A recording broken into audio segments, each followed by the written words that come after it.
They say celebrate the small wins, and that's something that I'm working on. But the closet is, in my opinion, a big win. It looks great.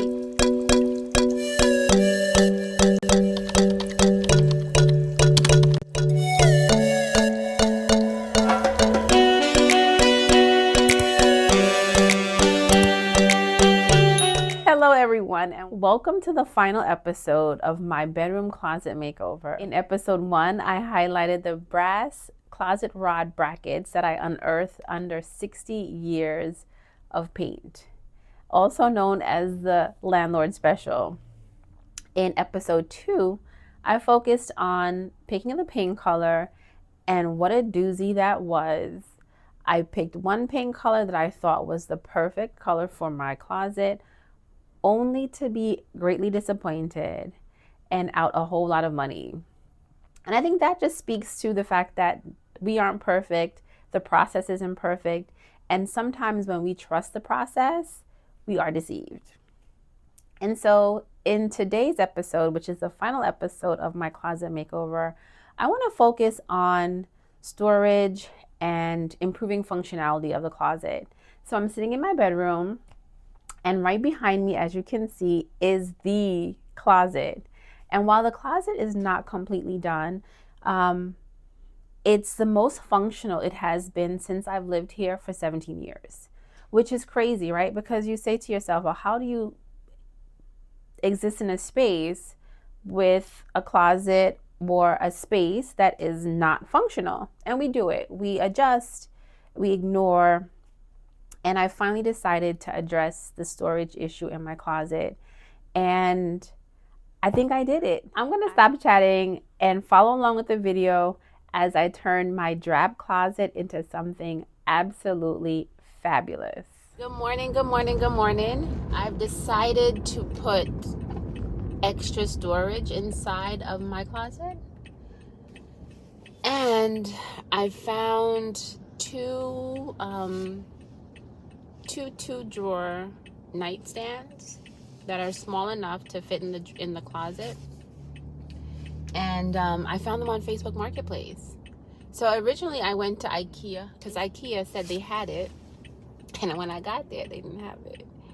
And at IKEA it was priced at $79.99, and so I was like, all right, cool, no problem, I would just pay the money. When I got to IKEA, they didn't have it in stock. I decided to go to Facebook Marketplace, where I was able to find them on sale for $30. So I'm on my way to Crown Heights to buy, because it's not a pickup. I gotta pay for it. And after that stop, I gotta go to Queens, Briarwood.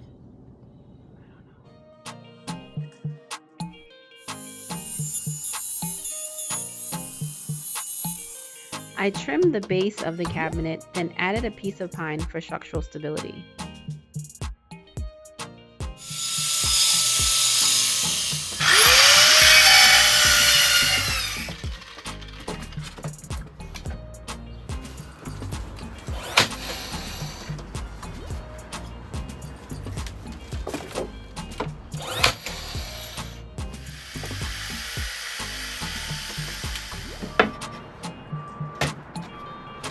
Always dry fit before adding glue or nails.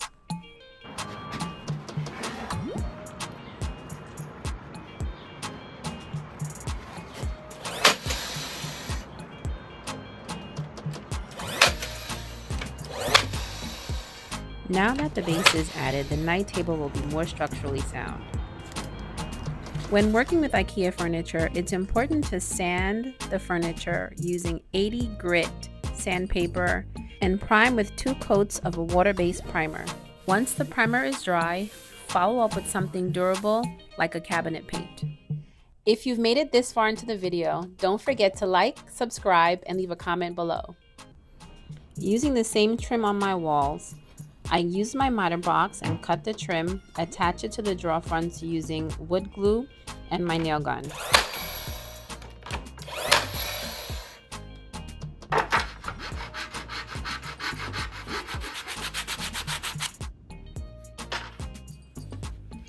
Sand the edges down and caulk the seams for a seamless look.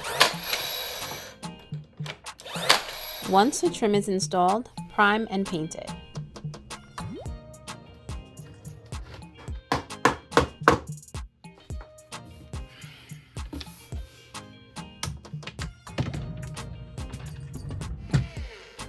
Using a cabinet hardware jig ensures my knobs are perfectly centered and identical. Install your hardware and admire your beautiful work.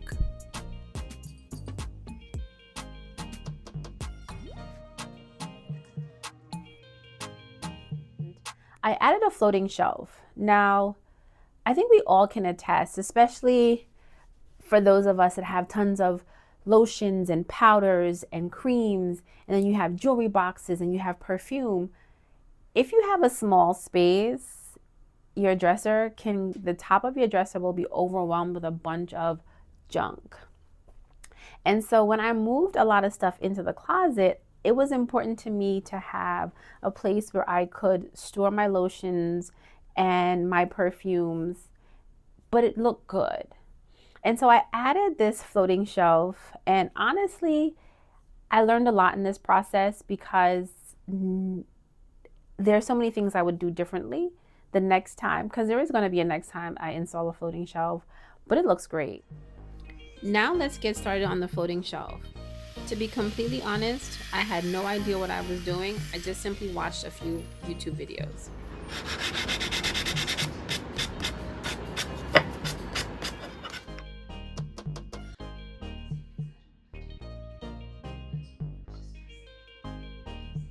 Usually when mounting a floating shelf to the wall, I'd advise to find the studs. Unfortunately, my walls are plaster and so there are no studs. And so mounting the shelf to the wall was a little challenging because there's other things behind the wall.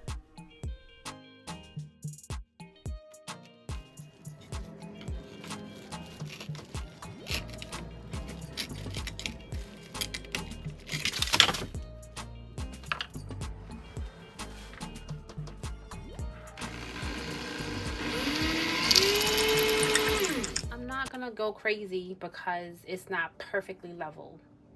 I'm not going crazy because it's not perfectly level. So let's keep building.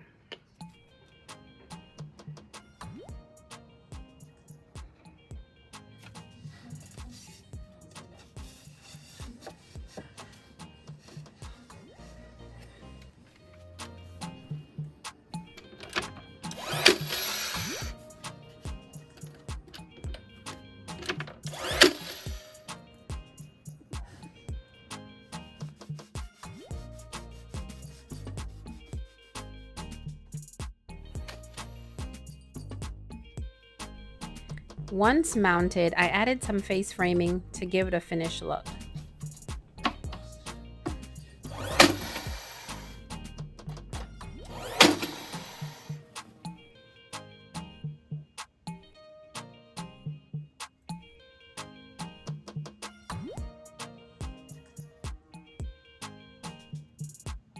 They say celebrate the small wins, and that's something that I'm working on.